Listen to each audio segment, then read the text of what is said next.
Welcome to the Governance Evaluator Conversation About Governance series. I'm Ian Cover, and in this series I'll be chatting with a range of individuals who will bring us their personal perspective on the everyday side of governance.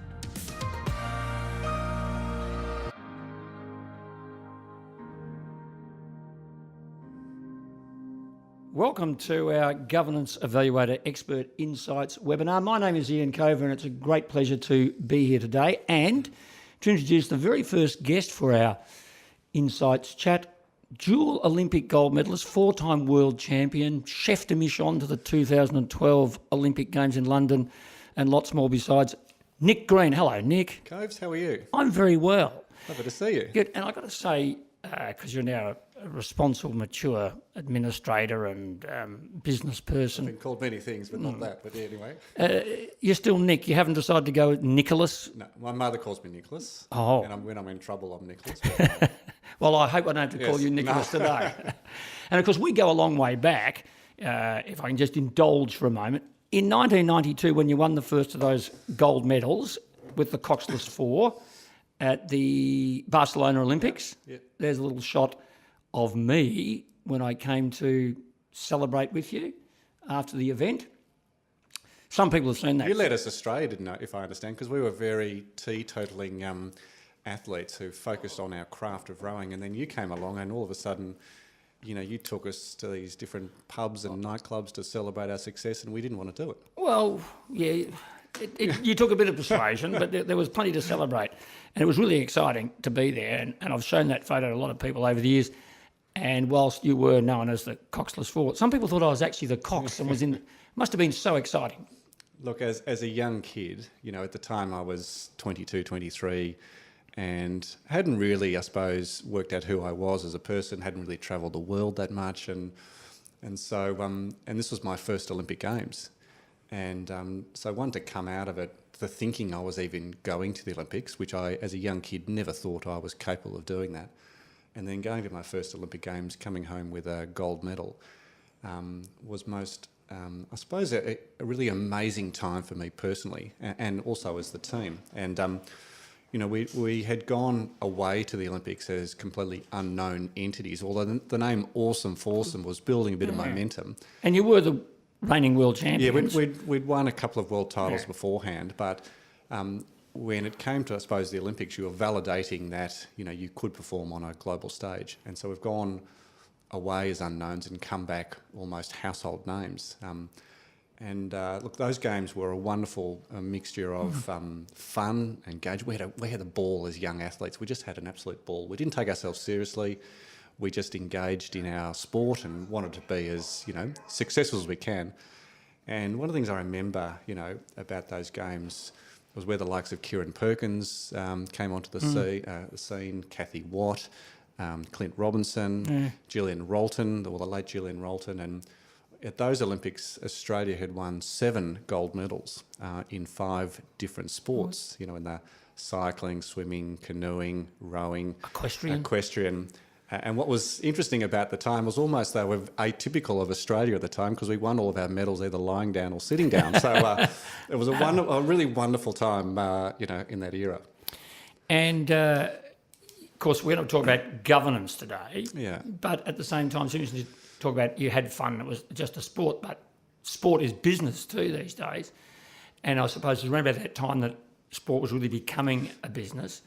And I've often said to people that you had a lesson for people in business, even in the way you approached the gold medal race. Because I remember you saying that you knew how fast you could go through each of the stages in the race. Yeah. And when you were actually coming third at about the halfway mark, you didn't panic because you had a game plan and you stuck to it, which is a lesson for business, isn't it? Yeah, it's quite simply, you know, I do a lot of talking now about, I suppose, the principles of what we did as a crew, as an Awesome Foursome. And when you break it down, they're actually quite simple. You know, we had to trust one another. We had to be really clear on what we were there to achieve. We had to communicate with one another, and around all of that, there was, you know, hard work and perseverance, because it's not easy, and you go ups and downs, and at times you want to quit, and you know, and because the journey is challenging, but I suppose when you stick through it and you come out the other end of it, you realise how rewarding that journey is. That if it was easy, then everyone could do it. So the fact that it was hard and challenging and confronting, and you had to really draw within yourself to get this performance out, was one of the most rewarding parts of being an athlete at the time. So I could say I made the analogy of like sport as business now, and those little things you just talk about then touch on governance principles too, don't they? About teamwork and knowing your role and communication, all that sort of stuff. When you were in the boat 26 years ago, did you know what governance was? No. No. Well, yes and no. I mean, I had no idea of the wider world of sport and the role that governance play. And maybe there were snippets of it within our own rowing team. And mind you, there was 4 in a boat. We had our coach, Noel Donaldson, and then there was a team around us. So we knew we were part of a team. And we knew there was some elements of, how we had to go about our business to perform as athletes. But as an athlete, I didn't really care, and nor was I aware that all the other stuff was going on around me. And as a young athlete, I suppose I took the approach that if I had to know about governance, then they were stuffing something up, right? I suppose I took that. Now I've just come from the CEO of Cycling Australia, and I almost took that mantle to go, well, my relationship as the CEO now needs to make sure the athletes don't know I'm there in terms of stuffing things up. If I can do things that support the athletes, make their journey easy, put everything in place around them to support them in their endeavours, just to be really clear about what they were doing, then I'm doing my job. And so I was really pleased that I could leave cycling after 4 years knowing that the athletes, yes, knew I was there and engaged with them, but at the same time, the National Federation wasn't getting in the way of their progress as athletes. We might come back to some of those issues, especially in Cycling Australia. Yeah. But just when you were rowing, there would have been Rowing Australia was the national body. Yeah. And they'd be affiliated with the Australian Olympic Commission? Yeah, look, if you're an Olympic sport, you're aligned domestically with the Australian Olympic Committee and also the Australian Sports Commission, which is now called Sport Australia. And the sport will have a link into an international body. In our case, it was the FISA, which is the International Rowing Federation. And did you have a home rowing club as well? Melbourne Uni was my home club, so I was based in Melbourne and I rode up and down on the Yarra River. And that was our home. We were enticed to travel the world and train. That's the time when the Australian Institute of Sport was being established. And because we were successful, yes, they wanted us to relocate to Canberra, and we said no. And we took a decision as athletes that our best environment for us was to be in our home environment. We were amateur athletes, so we were working and studying, and living at home or living in our home environment, networking with our friends, and leading a normal life was what we needed as athletes to stay sane and stay normal.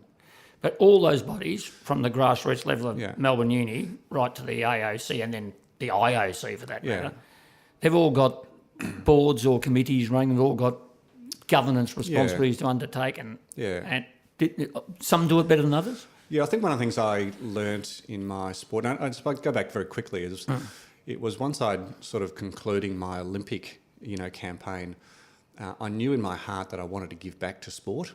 Because it had given me so much. And it was actually John Coates who invited me to carry the flag at the opening ceremony of the Sydney Olympic Games. And I was with... One of 7 other athletes. Don't take all the credit.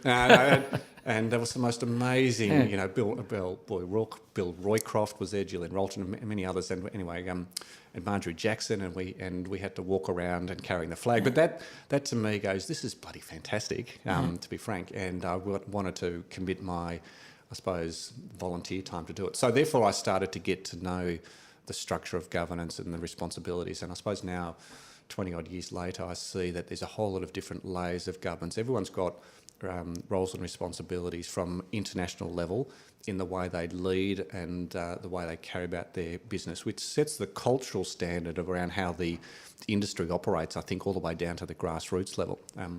And so I think at the time with the International Football Federation, the IOC, in my younger days as an athlete, I think you'd say that the governance principles were not that sound. And they're improving. I wouldn't say they're ideal, but they're definitely improving at the moment to And it goes down to, do you have trust and confidence all the way from an international down to domestic level that the system's working now? As I said, it's not perfect, and it's an evolution, and it's a cultural piece as well. It's about people. We're a people business sport, and people then influence the cultural standards that are set within the sport from an international down to domestic level. But very clearly, there's different layers of sport governance. We're in a federated model predominantly, which means becomes complicated in that federated model, but it also requires then a different outputs at different levels of government, from your local footy club who look after their local community and immersed in the local community, all the way down to a national federation who has to lead the sport nationally from various different levels. And it must make it difficult for some of those, as you say, lower level grassroots domestic competitions when they head international body like FIFA, for example, has got terrible problems with governance, and that can impact the sport right down through all the levels, can't it? Well, I think you could look at it. Now there's use the football example. I think generally as the public, you would think that football's not very well governed at the moment. Now, it probably is. And I know personally there's some terrific things they do from a governance point of view, but from the public's point of view, you would probably think the sport's not that well governed. And so the challenge is then to, how do you create that cultural stability within the whole of the industry when your perception of the national or the international bodies not leading from a good moral compass. And that sometimes is a real challenge for the sport to manage, because part of this governance evolution is cultural and it's people. So sometimes there needs to be people who needs to move on and get out of the sport. Sometimes there's a need for an ongoing education and training about the good principles. I suppose it's more of a contemporary governance model in today's age. And so just to backtrack, you've been CEO of Cycling Australia, and I imagine that led to you being on the board or sitting in on board meetings and all, and then you've been on the board of Vic Health. Yep. And within that, apart from being on the board, you're on a subcommittee, it was a finance and audit subcommittee. Yeah. And so some of those roles, is the governance responsibility different, like from being on the general board, say, of Vic Health, to then running the finance and audit side of things? Look, you're right. I first of all sat on the board of the Victorian Olympic Council, and then I took over as its president. I was the president there for 11 years. And similarly, I sat on the board of the Australian Olympic Committee for 11 years, which now I've both stepped away from, and Vic Health as well. And one of the things I did immediately when I came to the Victorian Olympic Council is, I suppose, manage...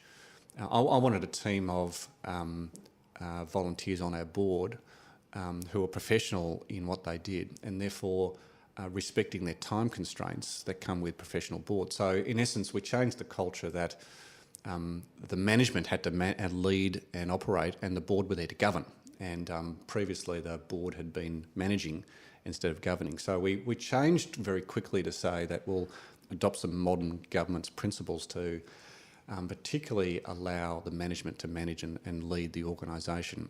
And if they are successful, you praise them. If they're not successful, you continue to work with them to improve what they do instead of interfering with their business. So I think there is a common theme amongst sports at the moment, still to this day, around attracting a skill-based board members, whether you're a local sport club or a national federation, who are involved in the sport to ensure the sport from a structural point of view is sound.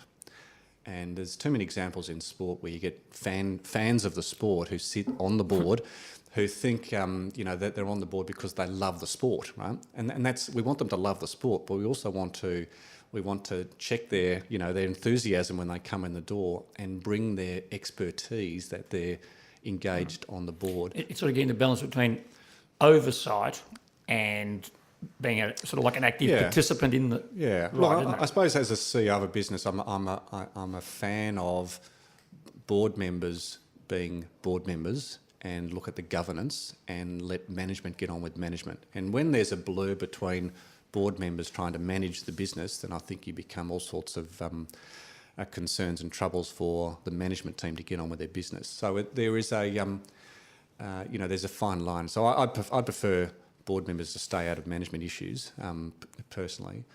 But I think then the boards have got a role, their expertise that they come, whether it's from a legal perspective, whether it's a financial perspective, whether it's a risk perspective, use their expertise to help shape the organisation to be better. And I think that applies from a national point of view all the way down to a domestic level. A local sport club who relies on volunteers, which they do, who give up their time and when they can come and help try and steer the club in the right direction. And I think regardless, the principles of the governance are the same, that yes, we give our time, we want to be fans of the club, but also you've got to be careful that you're there to help manage and direct and steer and lead the organisation, not get involved too much in the management operations. We're talking to dual Olympic gold medalist, four-time world champion, Nick Green, in our Governance Evaluator conversation about governance and getting your insights today. And we'll look at if we move on to a bigger picture now of sport in Australia and a national sport plan 2030 that's been released. I imagine that's covering all aspects of sport. So perhaps you can give us a general overview of that, and also how they're looking at governance of sport in that plan. So John Wiley is the chair of the Australian Sports Commission, now called Sport Australia, and has been for some time, and Kate Palmer's the new CEO there. And one of the things I would observe into sport, that since the 1976 Olympics, I don't think there's been too many dramatic changes into sport, or any key events that have changed our approach. So 1976 was when Australia failed to win a gold medal in the Olympic Games obviously in 76. That led to the federal government starting to think about sport and what sport does for the nation domestically, but also how does it shape our reputation internationally. And so that started the Australian Institute of Sport and the Australian Sports Commission, and then that centre in Canberra, and then the investment that came in. And it was noted that then there was a significant level of increased professionalism into the sports sector.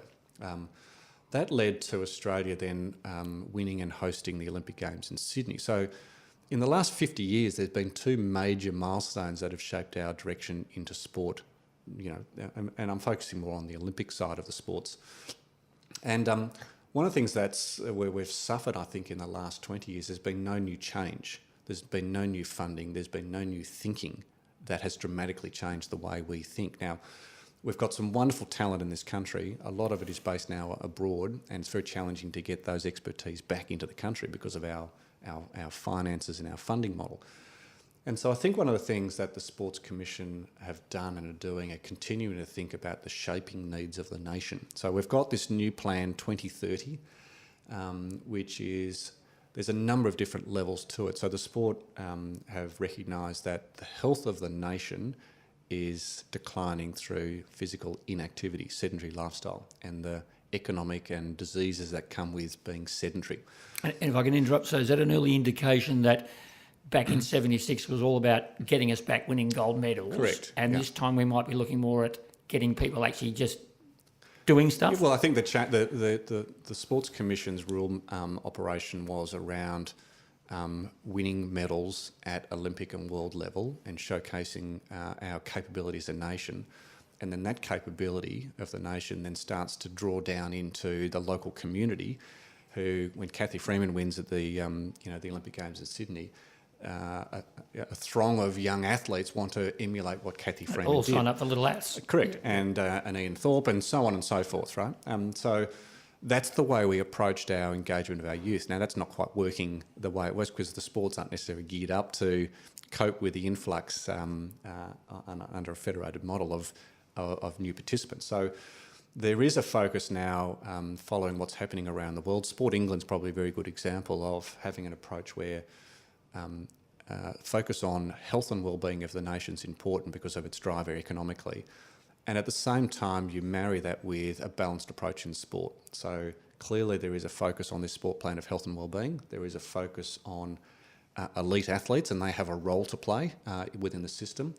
There is a focus on the integrity of sport, and that's been a real focus recently following a couple of a Royal Commission into child sexual abuse is one, and then secondly would be the Royal Commission into, well, not the Royal Commission, investigation into integrity into sport and what was needed to help protect the integrity of sport with the proliferation of gambling and illegal betting and doping. And specific examples like the Essendon drug saga. Yeah, there's a number of examples where sports reputation have been brought into disrepute by matters where, you know, the athletes or administrators or people involved in the sport, you know, haven't quite conducted themselves in the best way. So therefore there is an approach to put in a better governance framework or integrity framework. And the issue with the sports have got at the moment is they support the integrity framework and it's now independent of the sports to have that independent. But sports will struggle to deal with it from an administrative point of view as another layer of governance they've got to deal with.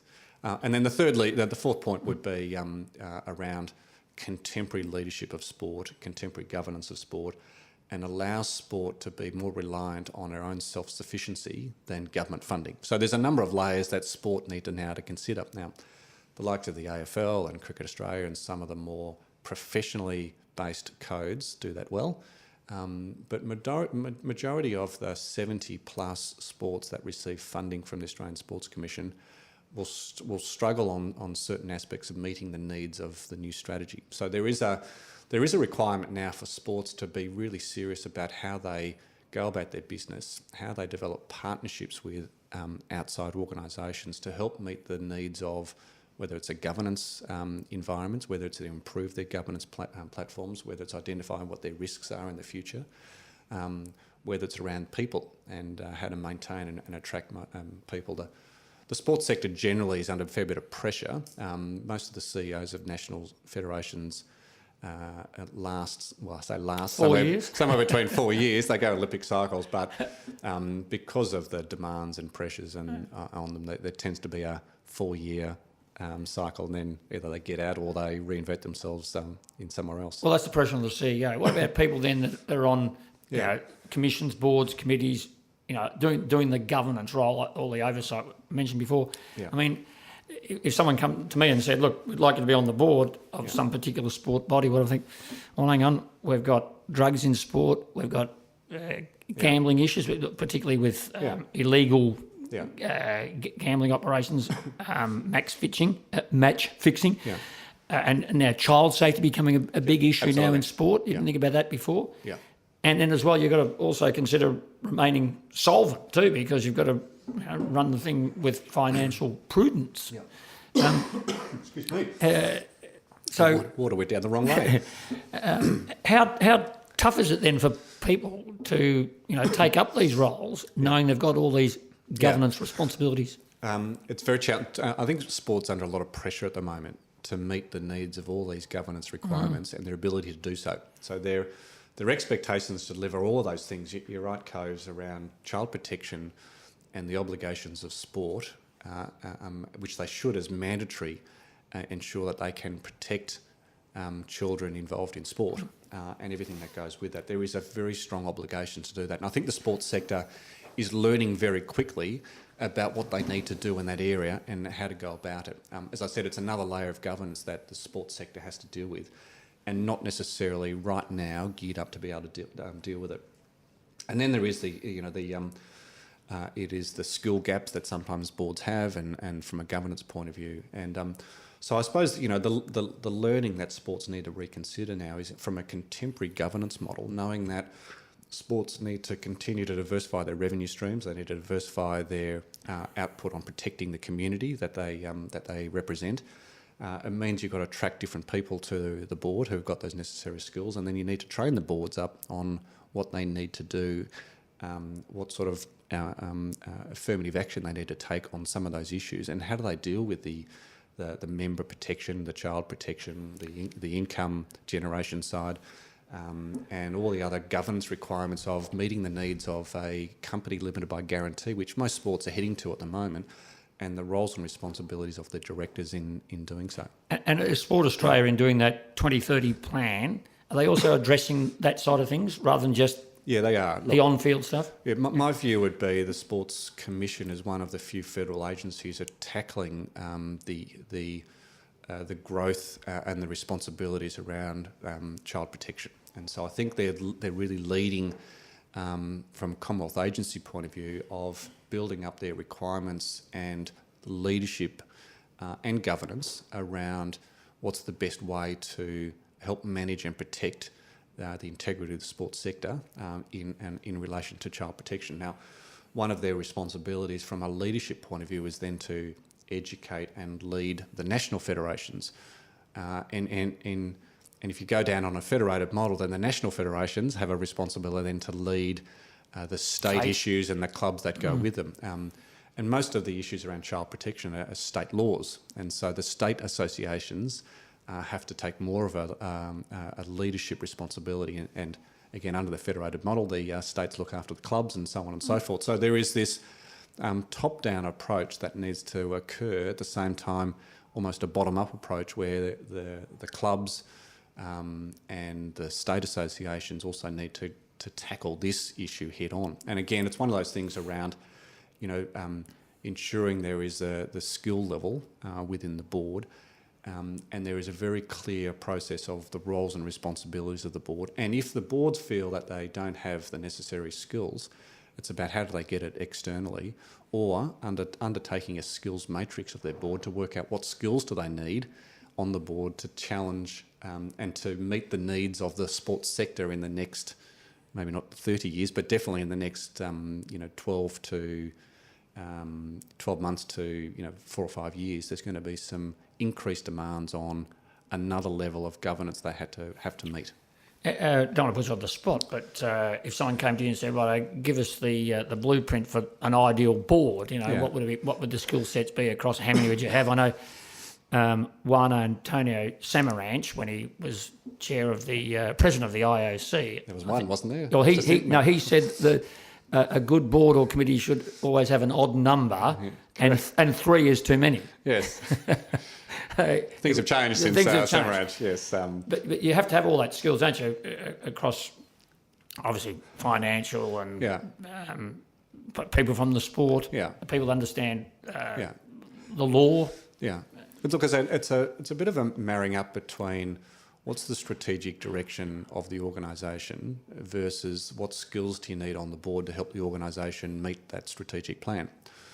So if I use the case, in cycling, where when I took over cycling, we had a strong desire, we were almost a turnaround business, so we had a strong desire to make sure our finances were well managed, were transparent and independently verified. We had to make sure that we had a very clear strategy on new revenue streams and commercial growth.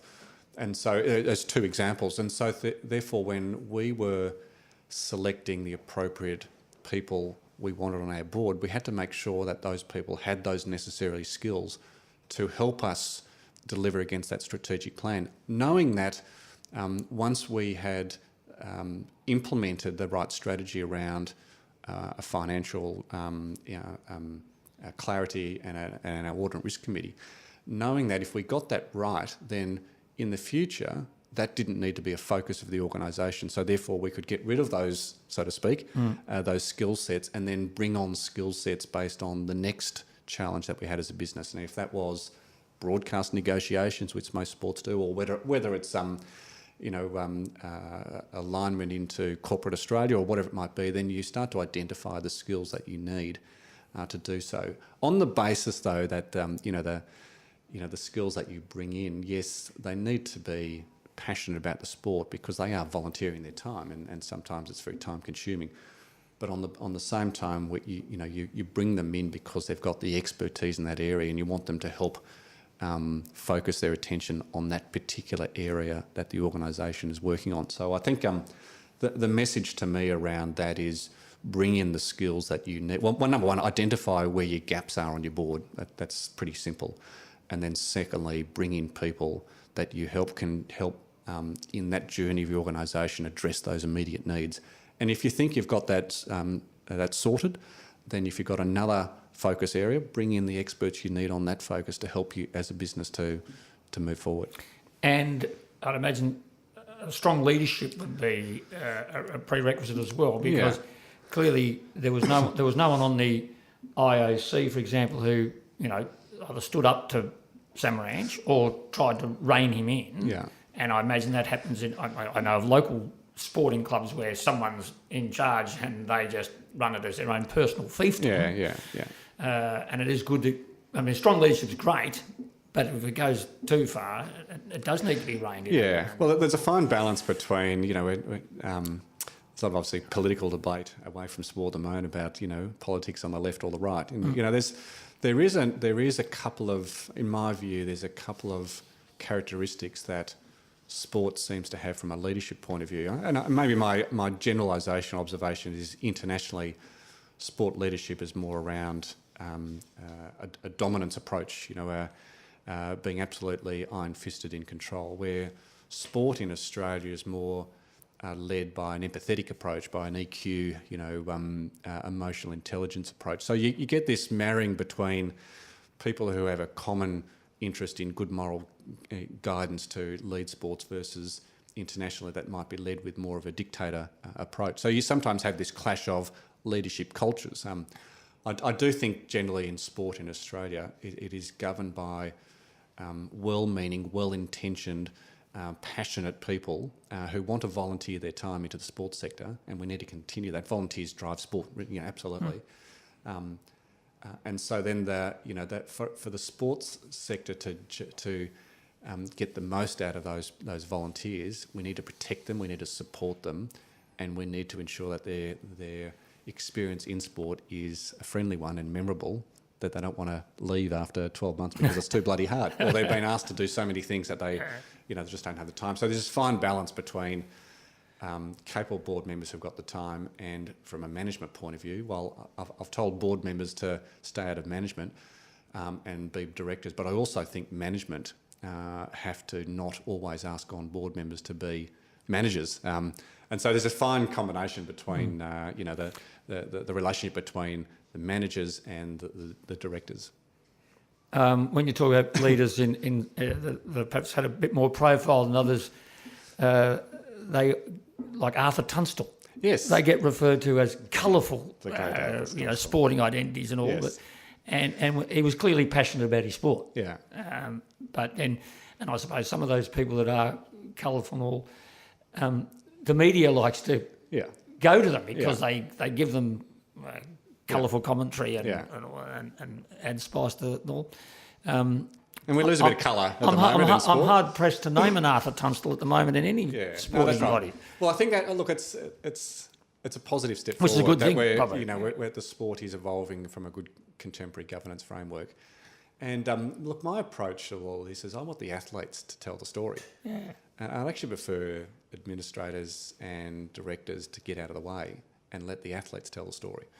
And so, but the responsibility, and we've seen it in recent times where, the athletes have been on the front page of the newspapers for all the wrong reasons, where we should be decorating the back pages for all the right reasons. And so that then comes back, well, I want the athletes to tell the story, but it does mean that there needs to be this good governance, this good leadership, this good cultural piece with an organisation to allow an athletes to tell the story that helps protect the reputation of their own, of the athletes and also the organisation. When you were rowing, yes, did you have anyone from the board come down and perhaps suggest how you could improve your rowing, or did they keep out of it? I won't name names, but there, in one of our trips with the Awesome Foursome, led by Mike Mackay, we actually staged a takeover of management. Oh, really? Because we didn't think the management were managing very well. And I won't name names, but we, the athletes actually revolted because we didn't feel that we were getting fair support. We didn't, and we were overseas at the time. We didn't feel that the money was being invested in the right area. We tend to have been staying in backpackers accommodation where we're trying to represent the country at the highest level. And so we actually had enough, and we took over, and we got this manager at the time removed. And I think it was it was probably my first foray as an athlete to think about management. I was going to say when they got in the way, right? Because otherwise they go, everything's well organised and well run, but there's just every now and then something pops up and you go, that doesn't seem right, and we have to correct it, and which we did. I was going to say, this seems like an early indication that you were going to move Well, into possibly it did. management. In hindsight, yes. And so that's a long time ago, but you sorted that out. That's good. And hopefully there's not too much of that has to occur these days. Well, it still does, I'm sure. But I generally think, sport is in a really exciting place.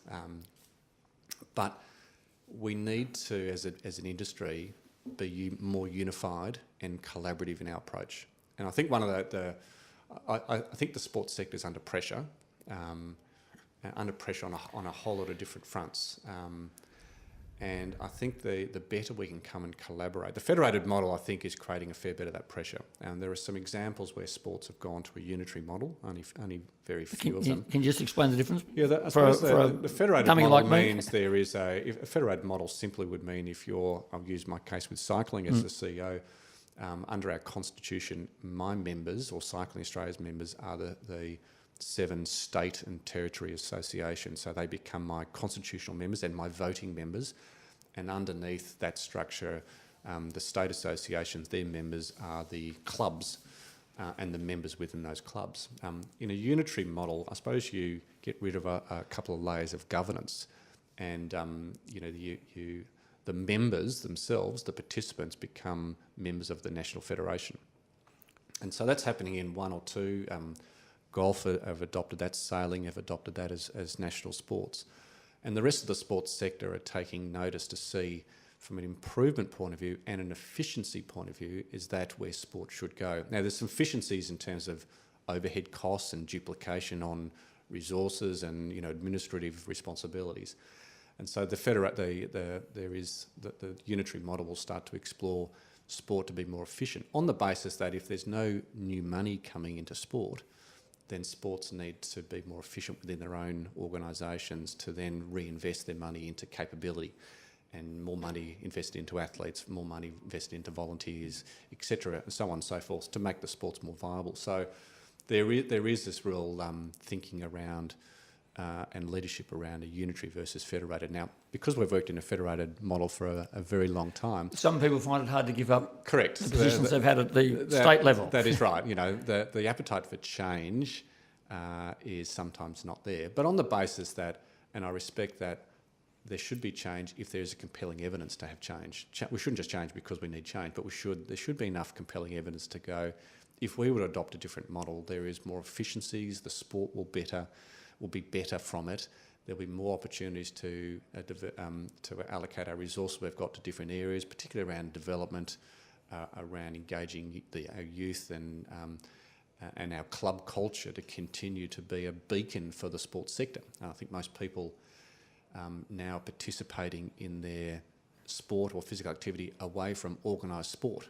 And so therefore a federated model is declining because as a participant in sport, I don't necessarily want to go to a sport club because in cycling's case, I can just get on a bike and ride, right? And golf course, I can go and play any golf course I want, so why would I become a member? So there are some of the really confronting areas that the sports are trying to deal with, and which leads to generate their own revenue streams and be more efficient, and then looking from a governance point of view what they need to do or what sort of skills they need to help the sports meet the needs of the contemporary challenges that they're facing at the moment. And Nick, you got children? 3. Are they beautiful involved? Teenage daughters. Are they involved in junior sport? Yeah, they play all sorts of sport. Have you been asked to be on the committee or the board of any of their clubs? My youngest daughter is playing football with the Port Melbourne Colts at the Aussie moment. rules? Aussie rules. Yeah. And so every now and then I get dragged into being a runner or a boundary umpire, which I thoroughly love, but a community member, no. But I do sit on the committee of my daughter's rowing school and enjoy contributing just as a parent. And one of the things I do, we as a community group, our job is to support the kids, in any way we can. Now, because I've got a rowing background, I obviously get asked many, many questions about the progress of the rowing club, and I do try and keep my powder dry and go, I'm just here as a parent, I'm helping the club, be more efficient, not telling them how to row. So even with whoever's running the rowing at the school or the Port Colts footy team, right up to elite level sports bodies, Who's evaluating or measuring how they're doing their job in the governance space? It's a good point. I think, in my experience, sports have attempted to ensure that they've got checks and balances. Most national federations, for example, will have an audit risk committee and will have a risk registrar. Now, because of the pressures on the finances and because they're receiving their money from taxpayers from the Commonwealth, most of their risk registrar is related to financial risk. And so they have, and so their audit and risk committee members usually have expertise in financial risk accounting, et cetera, and that provides a very good solid base of outside checks and balances. But most sports don't look at the other risks that organisations may face or necessarily have the skills. So one of the things that, on the notion that the sport sector needs to collaborate better, is how do we continue to validate the other risks side of our organisations to ensure that when we do make decisions that we think about the risk appetite. Most sports now want to host their own events. We see national federations bidding for World Championships or World Cups to host in Australia, and they're fantastic if we secure them.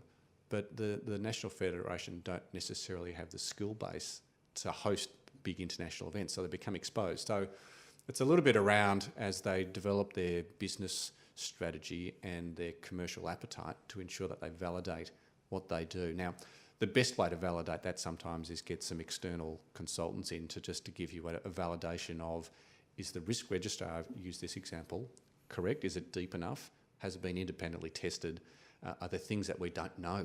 And there's the old adage that you just don't know until you don't know, right? So there's the best way to pull out what you don't know is by getting independent people to look at it and tell you what you don't know. And it helps you then shape to have a more comprehensive approach. Well, Nick Green, you're obviously as passionate about governance in sport as you were about rowing and racing and being a competitor, which is a terrific thing. And I trust that we thank everyone for joining us, and we trust you've enjoyed hearing Nick's thoughts on it. There's plenty of food for thought there and plenty of material for people to work on going forward in the governance area in sport. And it's been terrific to catch up with you again. 26 years let's ago. Let's not leave it 26 years again. Well, we've seen each other between then, but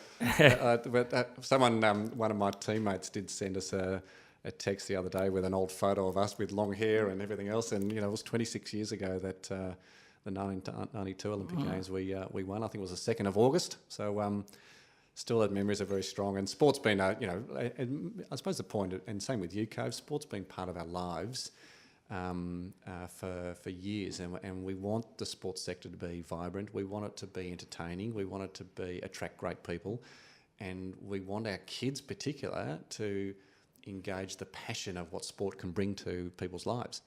And so I think as now we're getting mature and more adults, we have to continue to protect the integrity for our young kids' sake, and that they feel there's an environment then that they can survive and prosper and thrive and enjoy it. And enjoy, absolutely enjoy. Yeah, absolutely. Well, I've enjoyed catching up with you, and it's another thing you can put on your CV. You were the very first guest in our conversation series for the Governance Evaluator. Can't wait to come back. Governance Evaluator Insights programs. Good on you, Nick. Thank you, Coves. Thank you, everyone.